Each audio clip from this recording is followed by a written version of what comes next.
All right, we rallied for a fifth day today, 5 days in a row to the upside. Today is not like any of the other 4 days. I'll talk about why.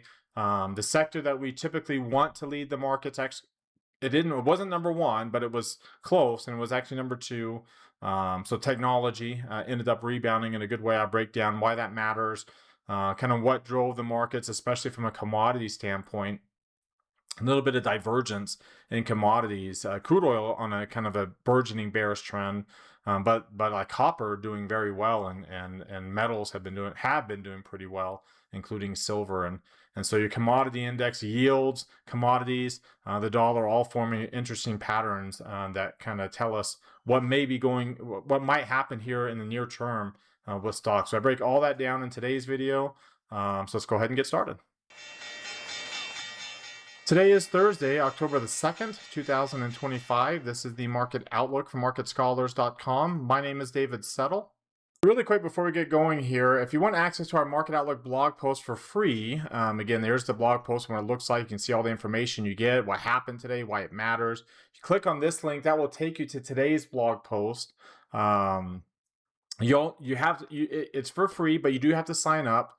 So when you get there, click on that link. It will show this page here. Just click this blue button to join free and unlock the post. It takes you to this page and sign up there. If you want to get to this page right directly, click this link. That takes you to our subscribe page. Again, just to join for free to our site, and you get access to all of our Market Outlook blog posts. You can see every day we post a new one every day that has this video attached to it as well. Let's go ahead now and take a look at the S&P 500. You can see it's still a very good bullish trend here, moving higher mainly because of what's going on today, at least in the technology sector. You can see the technology sector itself up 0.5%. You can see its market forecast looking very strong, almost with the cluster. In fact, all four lines are above the 75th percentile. The cluster only comes, of course, when it's above the 80th, and it only needs the three lines. Now, it doesn't need the dotted orange line to get that cluster there. But you can see also we're 5.5% above the moving average. That's pretty decent. I mean, it's not the highest. It's not as high as we were here. But after that peak, you can see it is pretty high, right? It is at a pretty decently high level. I mean, the last time we got to this point at 5.93, that's kind of when we failed, right, to continue the move higher. And of course, the big reason for this is because of what's going on in the semiconductor space. Look at that. You've got a cluster. Now, we didn't get the market sentiment line, but I got, and your momentum line's barely above the 80th percentile, but a big move higher here. In fact, if you look at its DMI chart, and a lot of this is NVIDIA, but it's not all NVIDIA, but a good chunk of it is. You can see that we're well above 40 on the positive indicator, well below 20 on the negative. Your ADX is rising rapidly, so a pretty parabolic move. And if I were to break that in half and look at the short-term move on it, it's really parabolic. Like, we're above 50, the ADX is above 45. Like a very, very strong move, and you have an orange arrow, so we're below 10 on the negative indicator. Again, last time we had that, we actually continued to move higher here, but we weren't coming off necessarily a low point. So we'll see, if this ends up being a continuation pattern, or if now because of this we start to pull back a little bit, which actually would be my expectation on that. A lot of it has to do with the weak breadth. The breadth is still really weak, and that's a big difference between now and what we saw earlier when the breadth was really strong on that other cluster. And now the breadth is really weak, which is why I think it probably won't last as much.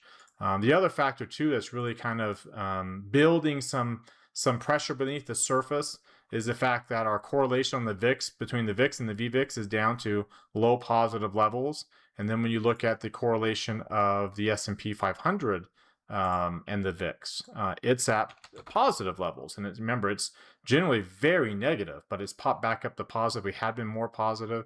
So both those factors, this correlation and then the weaker positive correlation with the VVIX, both suggest that we might be ramping ourselves up towards a move higher in volatility.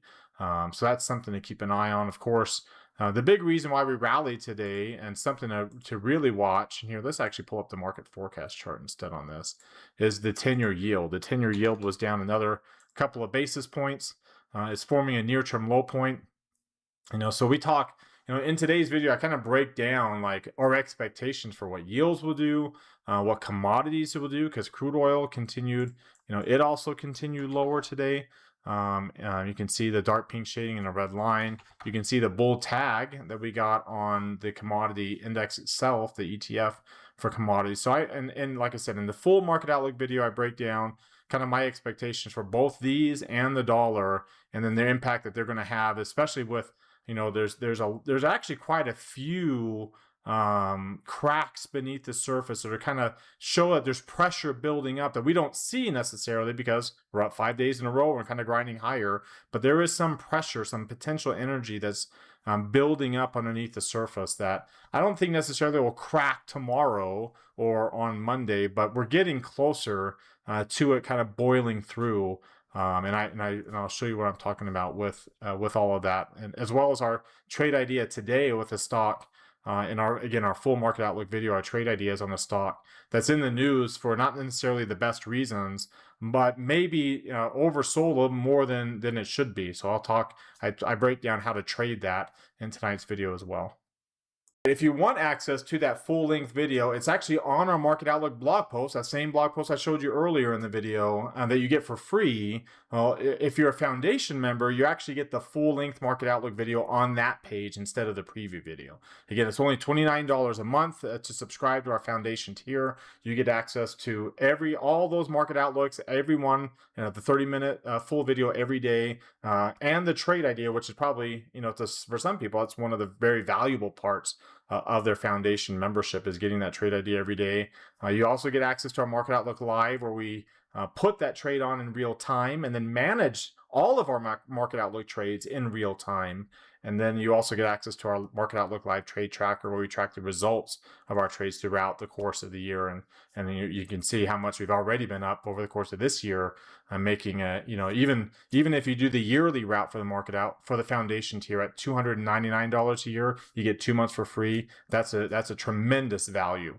In fact, a lot of our clients say they pay for their education with what they make on their market outlook trades. So thank you for watching tonight. I appreciate you being here. Subscribe to our YouTube channel, like today's video, comment on it down there, share it with anybody else that you think would be interested in it. Follow me on Twitter at DavidSettle42 for more content between the videos. Have a great rest of your Thursday night, everybody, and we'll see you all next time.